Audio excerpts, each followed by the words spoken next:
showing out, yeah. I'm the best at it. Welcome to the Brotherly Advice Podcast, a safe space where we have honest conversations, share relatable stories, and give you practical advice and wisdom to help you navigate your real world. My name still remains Kwabna Efriye Akotobanfo, and I am your host. I'm super excited about my guest today and the conversation we're going to have because I personally have an interest in this. But before I introduce my guest, I want to ask you a question. Have you ever had a conversation with someone or hear someone speak, and right from how they were speaking, you could tell how intelligent, how smart, and how learned they are? That's exactly how I felt the first time I spoke to my guest. My guest today is a man of many hats. He's a reverend minister and a teacher to many. He's a great mentor and an advocate for free speech and Black economic power. My guest is a former Air Force officer and a retail leader. He's also a serial entrepreneur and the founder of the Center for Urban Economic Justice. He's a busy man, but he enjoys to make time for the things of God, and he loves to make sure people get better. He loves to help them become better versions of themselves. One thing I also love about him is that he's an exceptional photographer and a great cook. Ladies and gentlemen, believe me when I say you're going to enjoy today's conversation. Join me as I welcome my guest for today, Rev Quentin Cox. Hi, Reverend. Good afternoon. Thank you so much. Welcome to the Brotherly Advice Podcast. I appreciate the invitation to be here. First of all, let me say this. I'm really excited. I know how busy you are. I know how you are always around the club. And I was just honored. I was, let me say, surprised or blessed when I told you about this and you said, hey, let's fix a date. And you are here. Well, let me tell you, I was excited until you read the introduction. Now I feel like the pressure's on, you know? But no, I think what you're doing is amazing. And I'm humbled that you think that I have something to add to the conversation and that your audience might benefit from our time together. So thank you for the invitation very much. It would just be selfish of me not to bring you here because I could, like I said, the first time I took policy advocacy class and I heard you speak, I'm like, who is this man? You barely hear people, you barely get close to people this intelligent. So I'm like, no, if I'm honored to be in such a class like this and to have a connection with this man, I might as well just bring him in here to have a good conversation with all of us. I appreciate Thank you that. once again for coming here. Thank you. Now, like I said earlier, I love today's conversation because I personally have an interest in it. It's something that I personally want to learn from as well. Yeah. Letting go of who you were to become who you are intended to be. That's the topic. And I couldn't think of anyone better for this conversation. And I would want to, before we talk or touch on that conversation, I want us to talk a little bit about yourself, your background. Who is Reverend Quentin Cox? Yeah. Boy, what a complicated question. As I said and thought about that question for the last couple of days, I don't know that I have the right answer. I know all of the things that I do or that I have done. I know what it is I'm working on today and who I hope that I'm becoming. So I guess I would say that I am, I'm a father, I'm a student, I'm a mentor. I love God. I love God's people. I love helping people to, as you said earlier, to become the best version of themselves and to identify, what are the barriers that are in their way, preventing them from making the kind of progress that they want to make. I'm a fierce advocate for people who are marginalized and oppressed, working to make their lives and their experiences better while holding accountable the systems and the institutions that are oppressive and that keep them from being able to maximize who they are. So I don't know that that's who I am. I'm a videographer, photographer. I enjoy cooking. Learned that from both of my grandmothers and have spent a lot of time in the kitchen with my own kids, teaching them how to cook as well. That's what I'll share, I guess. That's a lot, and that's very beautiful as well. So like I mentioned earlier, today's topic is actually about letting go of who you were. Yeah. So you can become who you're meant to be, right? And I would want to know, as my first question, how would you be able to know or identify that you've outgrown a version of yourself?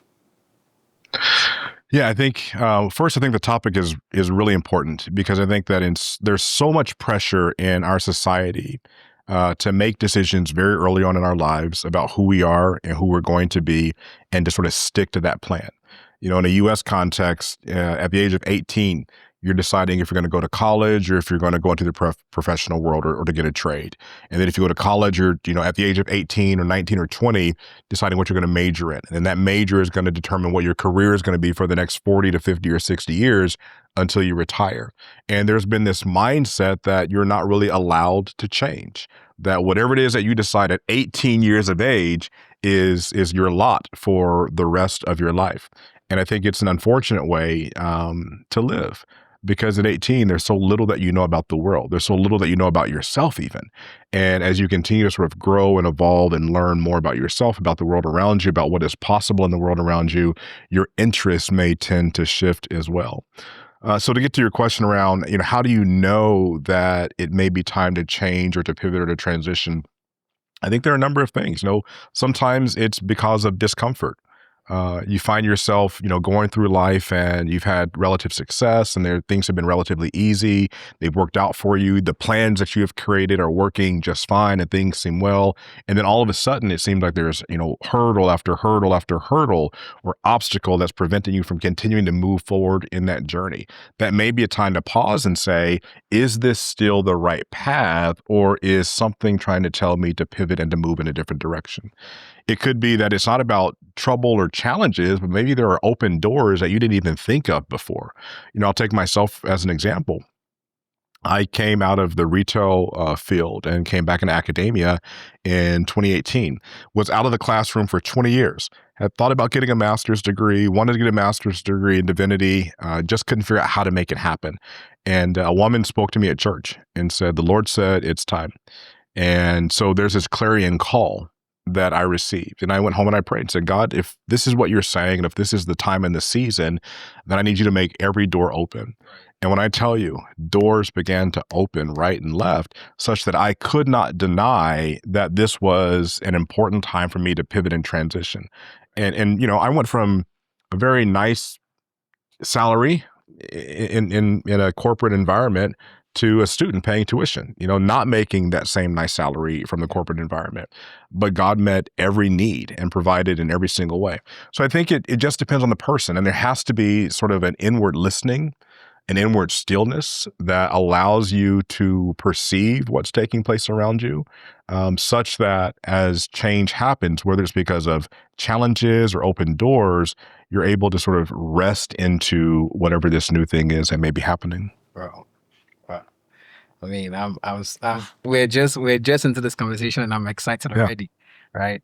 I was thinking about this. Last night, and I wanted to bring us on board as we discuss. We talk about letting go because we have to let a version of you go, right? Yeah. And I personally feel like it's always easier said than done, because you talk to everyone, they'd be like, let it go. So you have to let a version of you go so you can become someone else. And I feel like it is the easier part. It's always said that way, and it's so easy. But how do I practically, right, let go? Or how do I practically start the process of letting go? Yeah. I think it begins with realizing that in order to fully become the person that you're intended to be, you must let go, right? Our entire lives are a process of letting go. So when you first began school in kindergarten or whatever a community sort of beginning point is for education, right? We're letting go of what we thought we understood about the world, and we're coming into this sort of new academic space to learn new ways of thinking and believing and understanding ourselves. As we move from, primary school to secondary school, right? We're letting go of sort of the relationships or the ways that we understood ourselves, in that environment. Now we're moving to the next place. When we graduate and we move out of our homes and we're off on our own as young people in the world, we're letting go of what we had in our households with our mom and our dad and our nuclear family, and we're creating something that's new for ourselves. And so our entire lives are this journey of letting go and, releasing what was to go toward what we are becoming and what is. I think for me, a great example is, if I think about the biblical text is Joseph, where Joseph's life is transition after transition after transition after transition, where he begins his life and he's favored by his father. And there's this relationship that he has in the context of his home life. And then boom, there's this, disruption to that. And he's completely pivoted into a new environment where now he is, in Potiphar's, house, and he's serving in a different way. And everything that he did know once upon a time time was removed from him, and now he's in this new environment. And then what happens next? Boom, another transition. Now he's in jail, right? So he's removed from his original household. He had this cushy job. Now the man's in jail, and we see transition after transition after transition, all the way through till he is, the second in charge, and he's a grown man, and he's still seeing transitions that take place in his life. And I think what we have to realize is that our lives, if we are to fully become all that we're intended to become, it is a continual process of releasing those things that hold us back or keep us from moving to the next level of understanding, the next level of being, the next level of capability and capacity. Anytime we learn something new, we have to give something else over. The Proverbs 23:23 says, buy the truth and exchange it not. Right? It's this idea that there's an exchange that takes place when we're learning things that we did not know, or when truth is presented to us, right? And the exchange is, in order for me to grab hold of, so this drink here, right? If a person goes to a coffee shop and they want to buy a drink, they must participate in an exchange. Yeah. In order to legally own the drink, right? Like I can literally go and I can steal the drink, right? That's not a legal way to do this. If I want to legally own this drink, then I have to exchange dollars or some form of currency in order to apprehend or take hold of this thing so that it becomes mine. I think the same thing is true as it relates to truth in Proverbs 23:23, but it's also true in our lives when we're going toward those things that are before us. In order for me to get to the next level, sometimes I have to release or exchange what I had in the previous level. I have to realize that yes, what I had in the previous level worked to get me to that level, but it may not work to get me to the next level that I'm trying to get to. That is great. So like you said, for you to be able to transition into your next level or become a newer person or a newer version of yourself, you must let go a version of you. Absolutely. Right. And I understand it this way. I mean, we live in an environment where people are used to certain patterns of us. Yes. Right? Yes. They know me as the guy who says this, who does this, who shows up this way. But then I know I have outgrown that version of me and I want to evolve into someone else. Yeah. Right. People tend to talk. People start to act in certain different ways because they are used to a certain version of you. Right. Now, my question is, how do you combat, or how do you deal with the resistance and the judgments that come with evolving, becoming a newer version of yourself? Yeah, I think the first thing is that you have to be committed to this new version of yourself. You have to understand what you're releasing and what you're moving toward. You have to believe that this is what God has for you and what is the next good and right thing that's a part of your purpose in your life. And once you believe that and you've settled that for yourself, which is the most important thing, right? If you've truly settled that for yourself, then no other voice matters. Nothing that anyone else says about this journey will compare to the confidence and the security that you have, knowing that this is what is good, what is right, and what is next for you in your life. And so part of what we also have to understand is that sometimes that exchange I just talked about, where we're releasing things from the past, right? Sometimes the painful part of that is that we're also releasing people from the past. That sometimes there are some people who do not have the vision to see or the faith to understand where it is that we're going. And so they can't necessarily go on that part of the journey with me. It doesn't mean that I have to get rid of every relationship from the past, right? As I'm moving toward this thing. But it may mean that if you don't understand that I'm going over here and what that is, then you're not a part of that part of my life. You're not a part of that part of my journey, right? We may still be associates. I may still love you. You may still have love for me. We may still connect and talk and have conversations that are rich and wonderful. But as it relates to where I'm going now and where my energy is being placed, you may not be a part of that. And so I have to be okay releasing people who don't get the vision. And I can't be mad at them. Because sometimes God doesn't allow other people to see things, because if they saw things, they might either become jealous, they may try to disrupt or distract or destroy those things that you're heading toward. So there may be reasons why they don't see and they don't understand. So I can't be mad at someone because they don't get it, right? I just have to know that I cannot allow them to slow me down or to prevent me from going where I'm trying to go. Now, the one caution I'll give is that sometimes what we also have to be aware of, though, is that sometimes people, they are able to see signs of warning. They're able to see things that we don't necessarily see about the journey. And it doesn't mean that we don't go on the journey, but it may mean that they have wisdom that they can speak into our lives about things that we don't see up ahead, about dangers or challenges or concerns that are going on. And so we just want to make sure that I'm not throwing you away because you disagree or because you don't understand. I'm just metering and monitoring the work that your words do in my life, right? Because the text is clear, right? The power of life and death is where? It's in the tongue, right? It is in the words that are spoken. And so if I allow you to speak, right, death to the place that I'm going into my life, then ultimately I may allow you to keep me from getting to the place where I'm trying to get to. Perfect.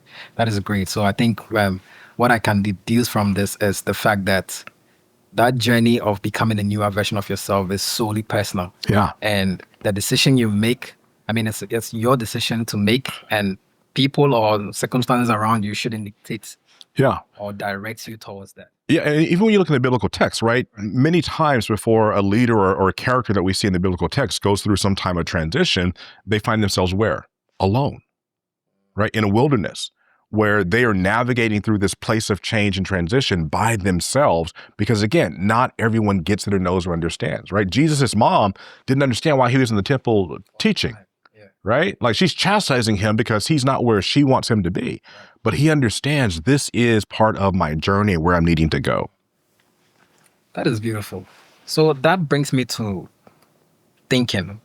I mean, let's talk about sustainability, right?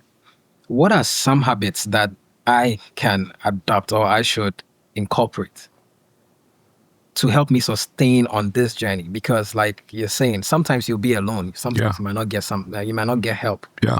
That goes to tell you that the journey is a tough one. Yeah. You want to become the newer version of yourself. Yeah. So I want to know, are there any habits that I would have to have? Yeah, I can tell you sort of, the kinds of things that I have done as I've gone through various times of transition in my life, right? The first one is I'm always focusing on my mindset, my belief, like what I'm thinking and what I'm meditating on.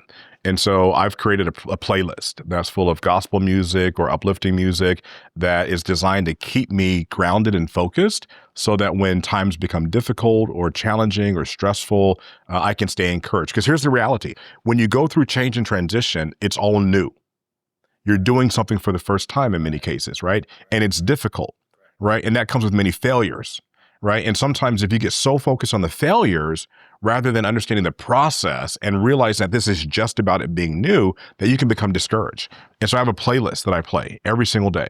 I listen to, it's the same songs, but they are songs that have meaning to me. That's one thing that I do, right? I focus on, I write a lot. And so I'll kind of write down sort of what a season of my life is about, or what a mission of my life is about, or what a particular work is that I'm doing is about. And I'll go back to those writings and I'll remember what I've written, and I'll stay focused on, right? Not again, the challenge of this being new and the challenge of me fumbling through learning something that's new, but I'll focus on, okay, here's the purpose behind this that I'm doing right now, so that I stay focused on the long game and not the short game. Right. I think also I like to have relationships and community because, again, it can be lonely, right? There are those times where you're withdrawn and you're by yourself, but there are also people who love you and who care about you, right? Who are willing to journey with you, right? Who may not understand what it is that you're going through, but they're going to walk with you nonetheless because they love you and they care about you. Right. And so I make intentional time to maintain those relationships, to have those conversations, to pick up the phone, to be honest about when I'm struggling, and to get feedback or input from someone else who's not struggling in the same way that I am at that point in time. I think last but not least for me, it's prayer. And it's making sure that I sort of stay grounded in this idea of purpose and this idea that, whatever it is that I see that's going on, right, there's a greater work that's still at hand. And if I can stay connected to that greater work, to that greater power, even though I can't necessarily see it unfolding right now in front of me, I'll be okay. I'll get where I'm going. I really love that. And I think when you were talking, one thing I picked from is the fact that, when you are evolving or moving into another sphere of your life, you realize that it's something new that you are doing. Yeah. And so there are a lot of resistance, a lot of challenges. I mean, I can personally bring it back to my life when I started working out. Yeah. When I just started working out, I had little knowledge about it. I mean, I had an uncle that was working out. He had a great physique, so it kind of motivated me. And I had that mental image in mind that this is who I want to become. Yeah. When I started it, it was, the aches, the body pains, Yeah. you just don't know what you are doing and everything. It was a whole lot of difficulty Yeah. and everything. But I set my mind on the goal that I want. And at the end of the day, I realized that in doing that, I trained myself to become more consistent, more focused, more resilient, Yes. because there's a whole lot of challenges on the journey of even, of body or self transformation. Yeah. So I think I relate to this personally, and I really, really, I think you hit it right, the nail right on its head. Yeah. Yeah. If there's one more thing I would say give yourself grace, right? Practice giving yourself grace, right? Like every single day, practice giving yourself grace, because oftentimes we look at the end goal, right? I might look at this picture of my uncle and where he is in terms of his physique, and I might be 2 months in and I feel like my body hasn't changed at all, right? But I have to give myself grace. It took a long time. Absolutely, right? It took your uncle a long time to get to that end point that he's at. And so if I'm willing to give myself grace and practice giving myself grace along the way, then again, the journey becomes so much more enjoyable. Right. And then you understand that there are going to be hiccups, there are going to be highs Absolutely. and everything. But then that is the grace period you are giving yourself. Absolutely. And you learn on the journey, like I always say. Absolutely. That is very beautiful. Yeah. I love that. I mean, this podcast is the Brotherly Advice podcast, Yeah. right? So Yeah. we just give practical advice to help the young ones or whoever is listening to us, to help them navigate their real world, right? My question is, if you are to give a brotherly advice to anyone, a brother or sister watching us who is in the period of transformation, what will be your best piece of brotherly advice to give to that person? Yeah. Yeah. My best piece of brotherly advice.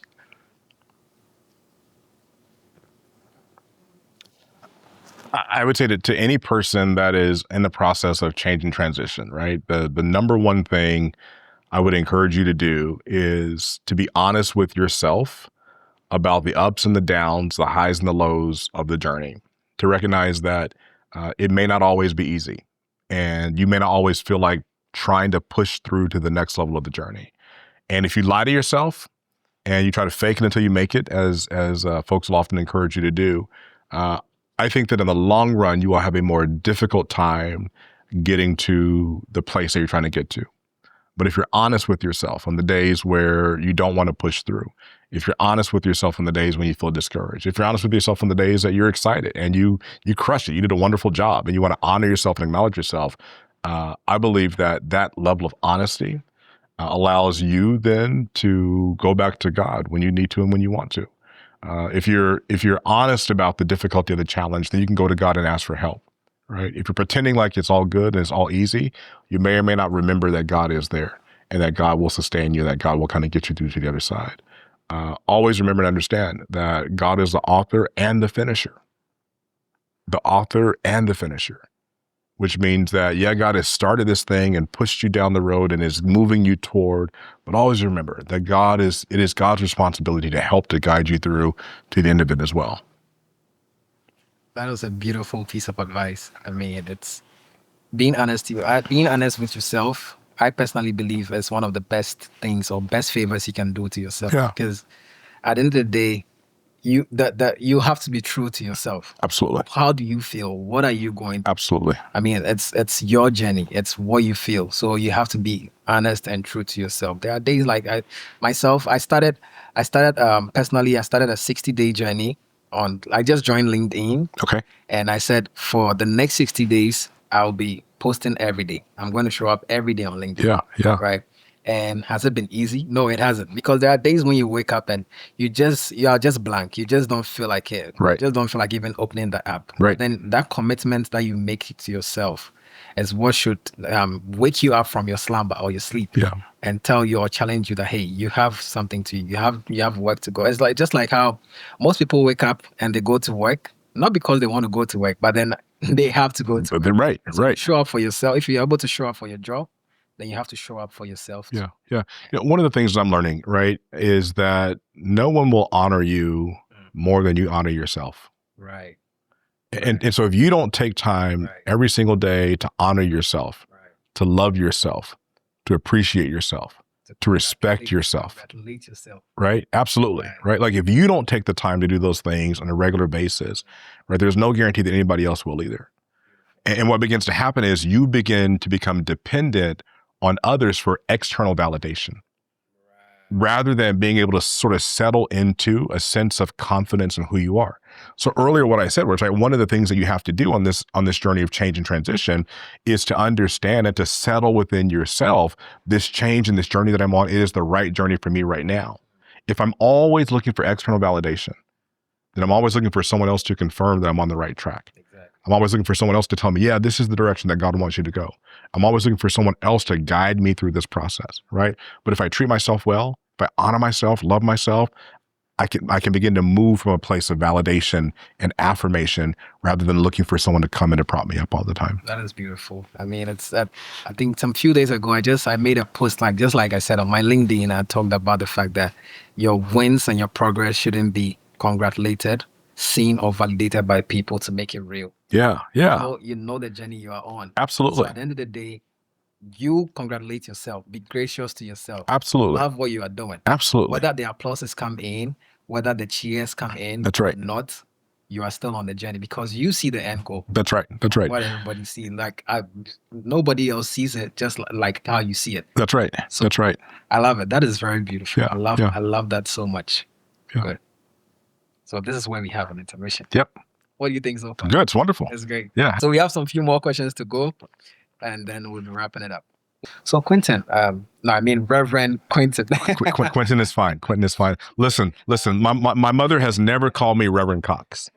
My mother's never called me Reverend Quentin. Right? It's either Quentin, hey you, boy, right? You always be a boy. You always be a boy. Yeah. Well, yeah. Let me give you. But then again, you have to give honor to whom. I appreciate that. So, sure. Reverend Quentin. I love us to talk about fear. Right. Yeah. My question is, how do I overcome fear? Mm. Right. When I'm starting over, and how do I not become misunderstood on the journey of transforming or transformation? Yeah. I mean, that whole fear that grips you when you want to take that bold step or make that bold move. Yeah. How do I overcome that? So I think, your question about being misunderstood, I'll address that one first. Right. Yes. You're going to be misunderstood. It's normal to be misunderstood. You're going to be misunderstood. Right. And so you have to just be okay with the fact that not everyone's going to understand what it is that you're doing, right?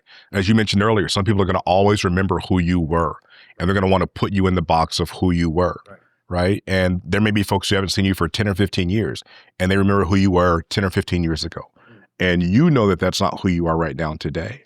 And so you cannot be bound by other people's defining or definitions of you. You cannot be bound by other people's misunderstanding of you, right? So I think that's first and foremost relative to that question.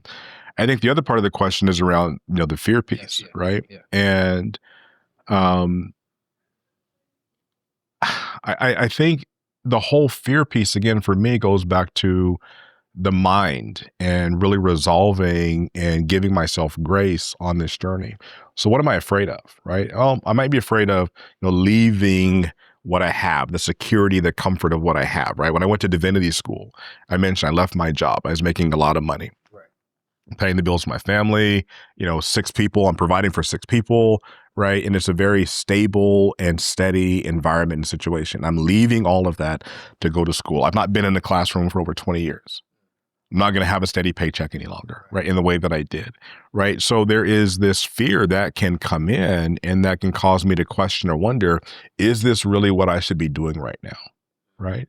But because it was clear to me at the beginning that God said it was time to do this, I had to put my trust that God was going to work it out. I literally prayed, God, if this is what you want, you've got to make the way, right? And so then now I have to trust that God is going to make the way. Or I have to give God the space to either make the way or show me that this is not the way, right? But if I'm not willing to take that first step, then I'm not ever going to see what it is that God is trying to do or whether this is what God wants me to do or not. What else are we afraid of in that process? We're afraid that we can't do it. We're afraid we're going to fail. We're afraid that we're not going to be able to make this pivot. And I think what we have to remember, the book I read says that greater is he that's in me than he that's in the world, right? So there is something inside of me that is powerful. There is something inside of me, right, that is capable. There is something that is inside of me that if I allow it to move in the way that it's designed to move and to be all that it's designed to be, that I'm going to be able to move through whatever this is, right? I truly believe that there's nothing that I can't accomplish, right? It's why I have been a retail leader. It's why I've been in the military. It's why I'm a clergy person. It's why I'm a serial entrepreneur who's had real estate and gift wrapping paper and, a variety of, because I don't think there's anything that I can't do. And it's not an arrogance thing, right? It's not even a me thing where I think it's all about me. It's that I believe in the God that is in me. I believe in who God has made me to be. And so I'm willing to go, right? Here's the other thing. I think that we have to realize that sometimes that failure can be the greatest teacher, that sometimes we're afraid of failing. Well, I don't want to step out and try this because I might not do it well. And if I don't do it well, then folks are going to talk about me. Well, I have news for you. First of all, they're going to talk about you if you don't do it well or if you do it well. Okay. So let's get that out of our minds to begin with.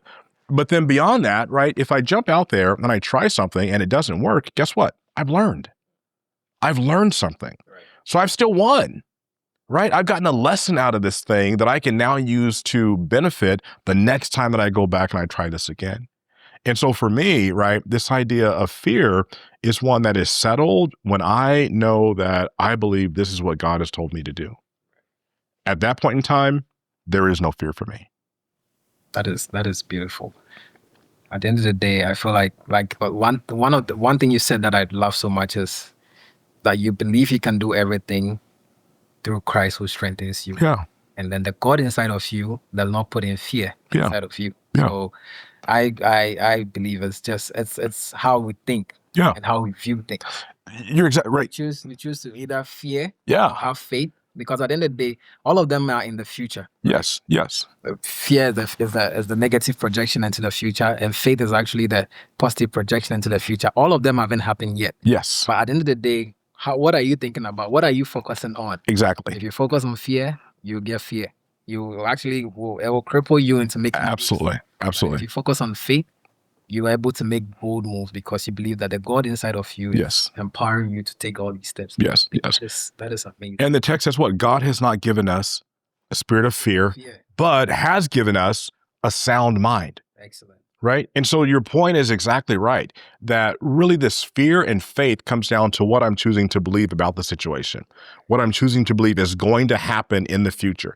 I'm either choosing to believe something difficult or bad is going to happen, or I'm choosing to believe that something good and positive is going to happen. Excellent. Right? God has not given us fear. God has given us faith, a sound mind. Right. That is amazing. I mean, I'm really enjoying this conversation so much. And I'm learning a lot because, like I said, I'm personally learning from this. Yeah. And I believe a lot of people watching us too are also enjoying this conversation. Now, I want us to talk about that non-negotiables. Yeah.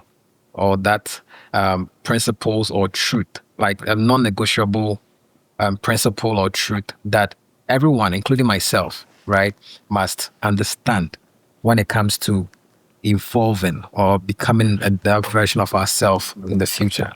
Is there any principles or truths that we have to really, be non-negotiable?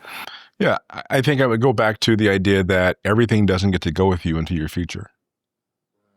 Everything and everyone doesn't get to make the trip. That there are going to be some people and some things, as uncomfortable as that is, that won't get to go to the next season. And that's okay. Right? Like the reality is that everything that you need in the next season, it's either already there waiting for you, right? Or it will support you and help you and carry you along the way to get there. And anything that's not already there or that's not supporting you in the process of getting there, you have to question, does God want this to go? Right. Because not everything gets to go. Right. And about letting go, I think I can also relate to this very well because I'm an international student who left Ghana. Yeah. And I'm here in the United States. And I mean, it was such a struggle for me to even decide or come to terms with the fact that, I'm comfortable here. I used to have my own space, my own car, little things going on for me. So I felt like, okay, is it worth leaving everything behind and traveling all the way here and starting all over. I call it starting all over because Absolutely. 7 years, I haven't been in classroom for 7 years. Yes. I come back to start all over again in school. I'm not going to be having a paycheck just like you. Yeah. I have to now be paying Yes. Yes. and all of that, paying rent again, all of that. All these things were just a lot for me to deal with. But like you said, once you take that step, you take that journey. If it is the right step or the right journey for you, God will always make way for you. Yeah. Because I came in here and I wouldn't say it's been a very smooth journey, but then again, I would say it's been worth every single struggle Yeah. on the journey. Yeah. Now I'm meeting a lot of people, excellent and amazing people, creating good connections and everything that I personally believe will translate into something profitable, or let me put it that way, Yeah. for lack of a better word, in the future. Right. That if I were back home, I probably wouldn't be able to meet all these people. I Right. met you here. Right. Sure. And I probably wouldn't have met you in Ghana. I know you've Right. been in Ghana, but Yeah. the chances of Yeah. meeting you in Ghana would have Yeah. been very slim. So I think it goes back to what you just said. There are certain decisions, certain people that you have to leave behind, certain lifestyles or certain characters or behaviors you have to leave behind. Yeah. Just so you be able to transition into or evolve into that version of you. And Absolutely. I really, really like that point. That is very good. Even this podcast, right? Right. Were you doing this in Ghana before you came? No, I wasn't. So this is brand new, right? Yes, I wasn't. So even this mode of communicating with an audience, Right. this mode of sharing your wisdom, right? This mode of creating content and curating content and producing it in a way that is digestible and accessible to people literally around the world, it's a new phenomenon for you, right? And so, but in order to do this, right, you had to leave the comfort of home. Yes. You had to leave everything that you knew to come to a whole different place, way on the other side of the world, just about, right, to learn this new skill, this new information, right? And along the way, you may feel like, gosh, I don't even know how to use some of the equipment or how to make things sound good or look good or whatever. Very true. Yeah. It's all a journey, right? And before you know it, you'll be the expert because you were willing to forsake comfort, leave a few things behind, and move to the next thing. I believe that. I know it's a journey, and I'm actually enjoying the journey as it goes on. Yeah. Yes, I'm really enjoying it. I know, Reverend, I know you are big on Christian faith, right? And as a Reverend minister, I want to know, what does the Bible say about letting go of your old self and becoming that new person, that new version, or the new person you are meant to be? Yeah. One of the verses that I think about in this context is Romans 12:2, right? 1 and 2. One says, I beseech you, therefore, brothers, by the mercies of God, that you present yourself a living sacrifice, holy and acceptable to God, which is your reasonable act of service. And verse 2 says, do not be conformed to the world, but be transformed by the renewing of your mind. And I think oftentimes we think about that verse solely in the context of a salvation experience. That the renewing of my mind is about me coming to the knowledge of who God is, who Christ is, and what that means for me, and me now sort of becoming a part of sort of the Christian faith, the Christian family, and having eternal life. But I think that we have the opportunity to renew our minds on a daily basis, that we have the opportunity to transform on a daily basis, not just in the realm of my faith and my understanding of who God is, but in every part of my life. In my relationships, right? As my mind is renewed about what it means to relate and how to relate with brothers, with sisters, in intimate relationships, right? That I can become a new person. I can become a transformed being in that relationship, right? Think about economics and finances, right? As my mind becomes renewed around what it means to invest or to grow resources in economics and to be a better steward than I was yesterday, then my economics can be transformed. Right. So this idea that we are to grow and to evolve and to change and to learn, I think is one that we find, again, all throughout the biblical text, right? Character after character, person after person in the Bible, from David, right? Who starts as a ruddy little shepherd boy, right? Who's unappealing, but becomes the king of a nation, right? Who has to go through and learn so many things on his journey to get there. Right. Same thing again back with Joseph, and we can, Jesus, we can have, any character across the biblical text where we see that they are learning and growing and evolving over time. Change is part of who God has created us to be. Right. Period. Right.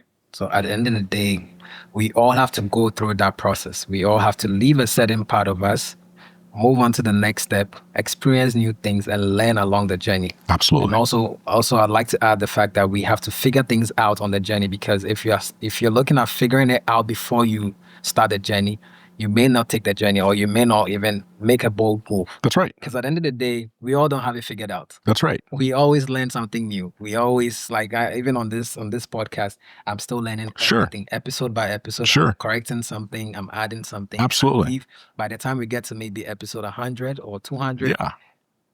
I'll probably become a natural, Yeah. well known Yeah. for this, right? So I agree with everything that you just said, and that is very, very good. I want to ask you this question, and I love to ask my guests this question. If you could go back in time, Yeah. right, to a younger version of yourself, what would be that one thing that you would change or you would have done that you can confidently say would have made your life better today? That there's one thing you would have done or changed. Yeah. I think I would have much earlier on, like, really interrogated my sense of faith and why I believed what I believed. And here's what I would say. I grew up in the church, and I grew up, with some level of understanding about who God was and what that meant for my life and purpose and whatnot. And then in college, I really began to, for the first time myself, like, really develop my sense of faith. I went to a military college, and it was a very challenging experience. And so for the first time in my life, I ran up against obstacles that I could not just power through myself on my own. And I needed to pray. I needed to see guidance from God in order to make it through that experience. And so I began the relationship with God really then, but even then, I was still sort of leaning on the faith that had been passed down to me, right? Not fully sort of exploring or studying the scriptures and understanding even sort of where the scriptures came from and how they got to us, and right, and how they're commonly interpreted, and which of those interpretations are really in line with what the original text was, and which of those are not in line with the original text. And it wasn't until I went to seminary that I really, my sense of faith became, I would say, clarified, and really went to the next level as I really developed a sense of understanding for myself. Not just what was passed down to me, not just what I heard in sermons Sunday after Sunday, but my faith truly became my own through that process. And that's what has made me who I am today. There's my sense of understanding of who I am and who God is and who I am in God, and the power that God has given to me, and the potential that I have to do the work that God has for me, all comes from this sort of renewed sense of understanding about my faith. That is beautiful. Yeah. That is beautiful. I think in a previous episode, I think that was the same thing I said. My guest also said. I mean, he said if one thing he would have done earlier was to know God for himself, know God for himself, and like have a personal communion, and not what his parents or have said. So it's just amazing that the same thing has been said here too. I mean, I think it's a beautiful thing when you know God for yourself at an earlier age. I mean, I believe he's able to do a lot of things. You're able to also skip a lot of hurdles or a lot of challenges, because he directs your path in certain ways. And obviously, when God is directing your path, he wouldn't put you in situations where you can't handle. Because mostly, sometimes I feel like when we run into situations where we feel like we are so close to the wall, then we tend to look for God. Yeah. But if we make conscious efforts earlier in our growing stages and say, "Hey God, I want to know you," I made that personal that confession, or I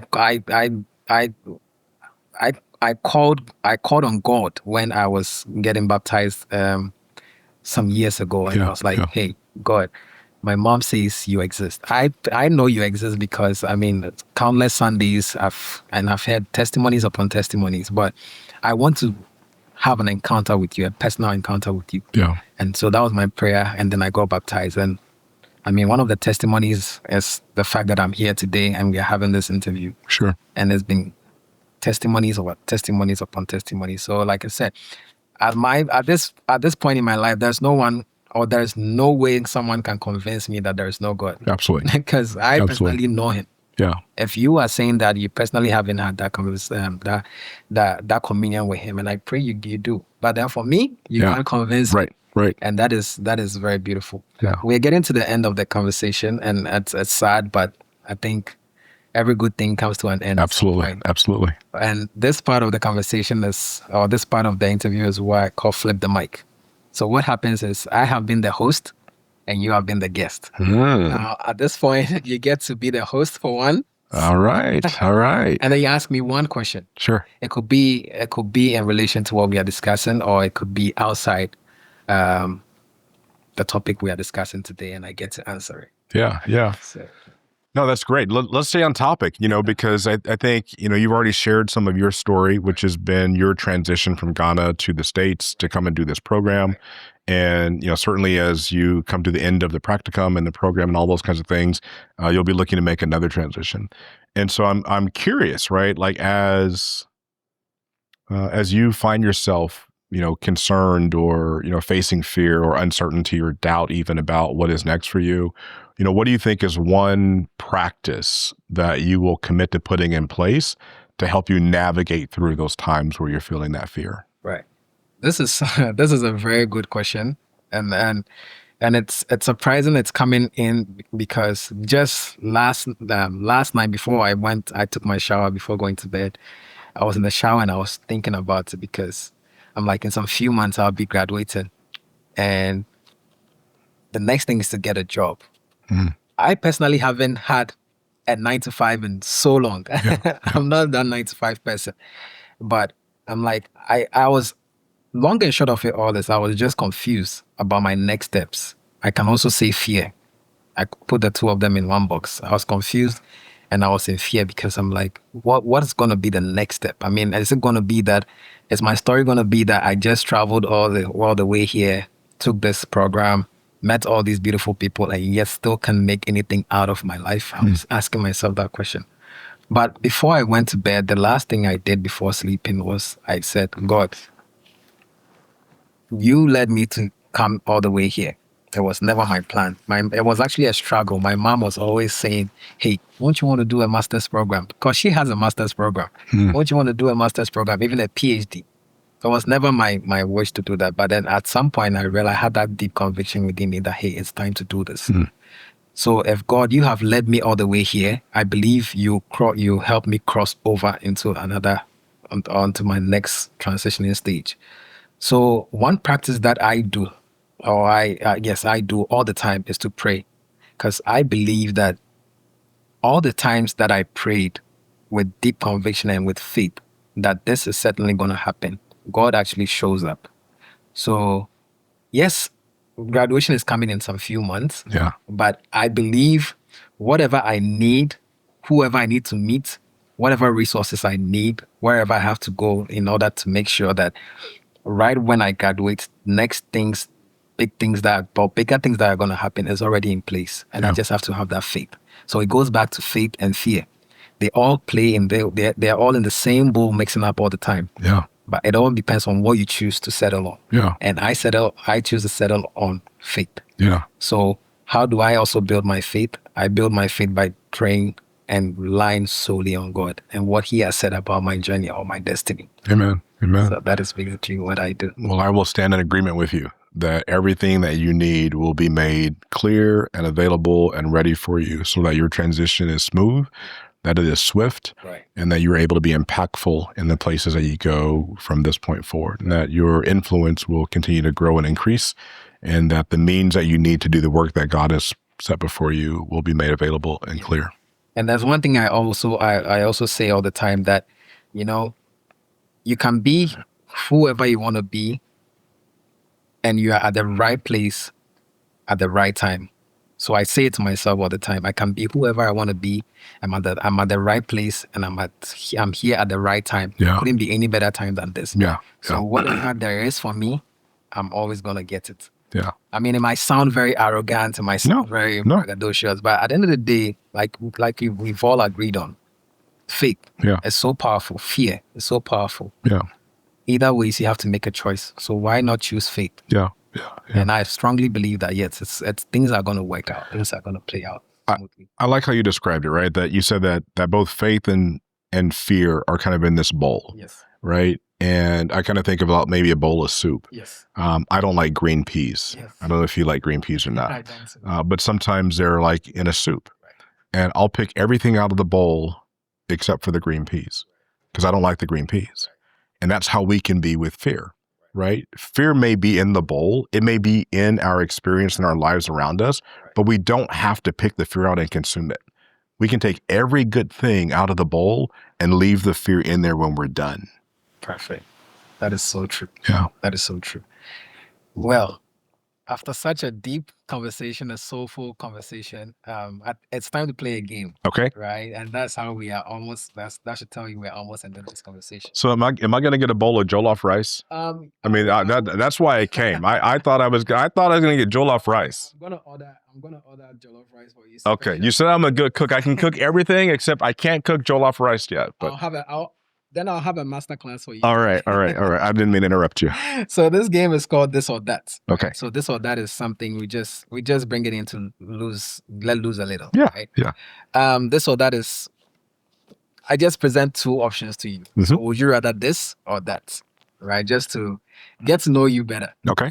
Right? So I'm going to ask just a few, about 6 of them. Okay. And let's see which ones you get to choose. You get to choose one, and there are no in-betweens.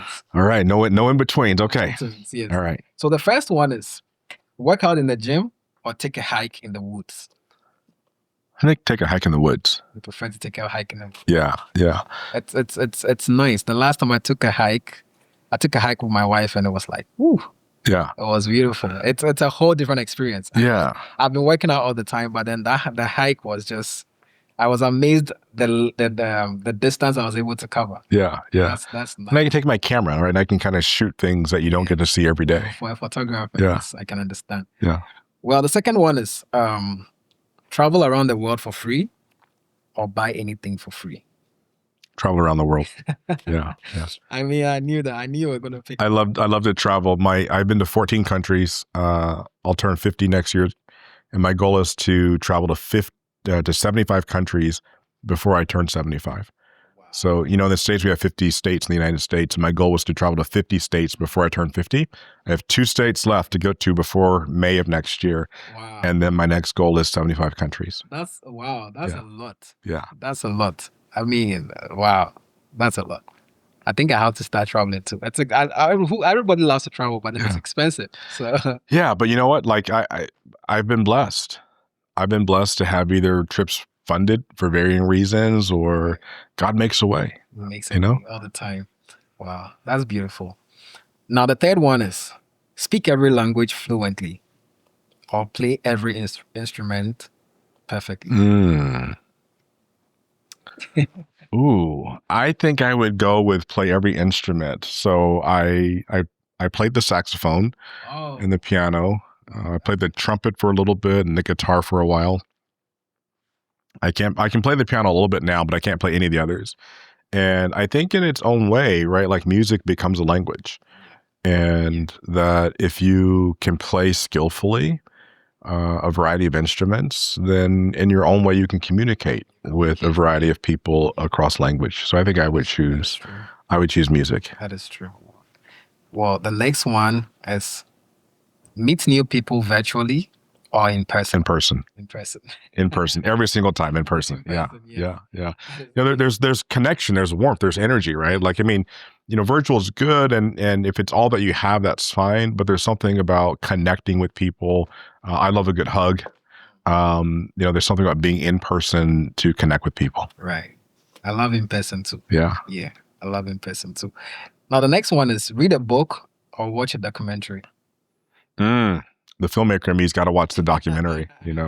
I want to create a documentary for my dissertation instead of a monograph, instead of a long academic paper. So definitely the documentary.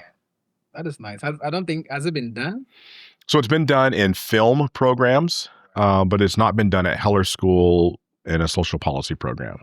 And so I've met some resistance, but it's one of those things where, right, I feel called to do this. I'm compelled that this is the right way to approach my research. And so I'm willing to navigate the criticism and navigate the challenges and, talk to the provost and tell her why I'm doing what I'm doing, and it's what I'm going to do. That's nice. I wish you all the best in that. Yeah, thank you. Yeah.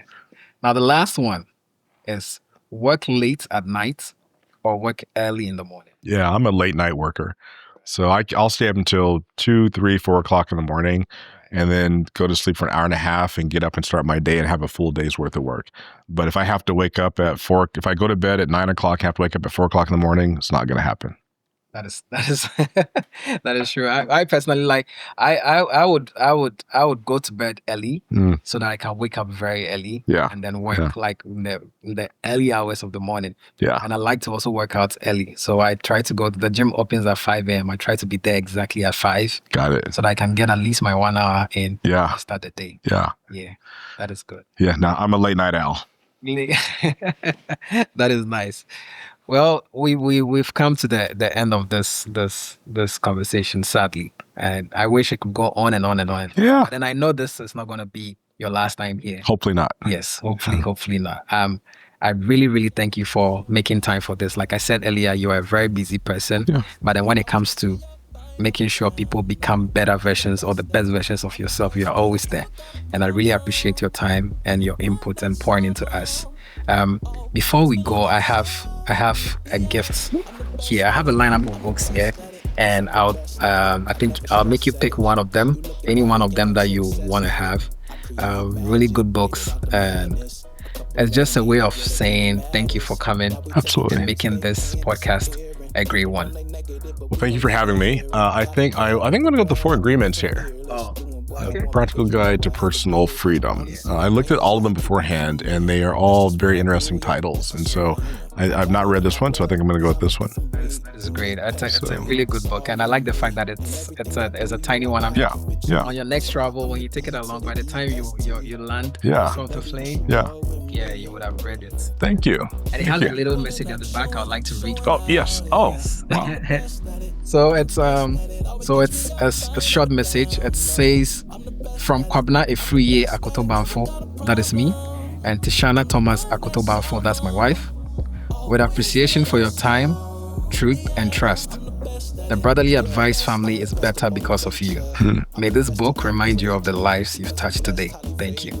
Thank you. Thank you so much, Rev Quentin, for being on the podcast. Thank you very much. I appreciate your time, and I know a lot of people will be blessed by this conversation. I can't wait to hear from people and the testimony that this conversation is going to bring. Got it. And hopefully the next time I'm in Ghana, we'll record another episode. I really look forward to that. I really look forward to that. And we'll have Jola. And then we have yes. I have to personally put you in the kitchen and teach you how to cook Jola. Please.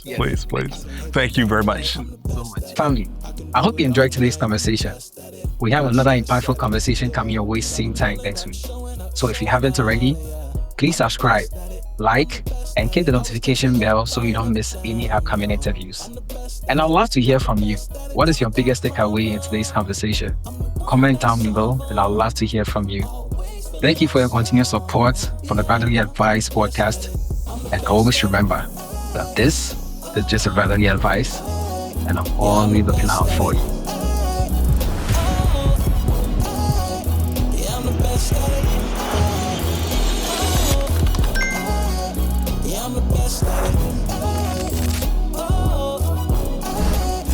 I'm the best at it.